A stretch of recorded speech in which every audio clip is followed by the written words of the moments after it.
Hi అండి. మీ పిల్లలు హెల్తీగా ఉండాలంటే ఈ లడ్డూని రోజుకొకటి చేసి పెట్టండి.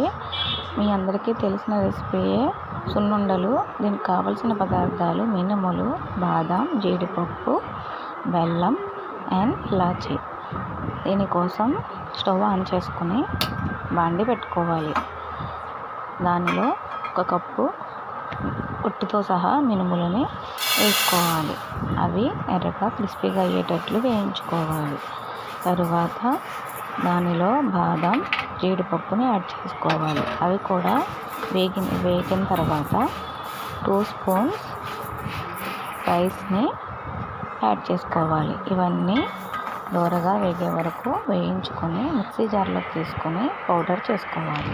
ఈ పౌడర్లో తగినంత బెల్లం, ఇలాచీ వేసుకొని మిక్సీ పట్టుకోవాలి. తరువాత స్టవ్ ఆన్ చేసి బాండి పెట్టుకొని సున్నుండలకి సరిపడినంత నెయ్యిని యాడ్ చేసుకోవాలి. నెయ్యి హెల్తీయే కాబట్టి మీకు ఇష్టమైతే ఇంకొంచెం ఎక్కువగా నెయ్యిని యాడ్ చేసుకొని దాన్ని మరిగించుకోవాలి.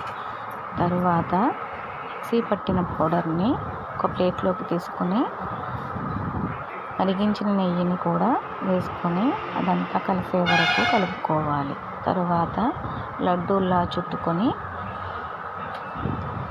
ఒక బాక్స్లో స్టోర్ చేసుకోవచ్చు.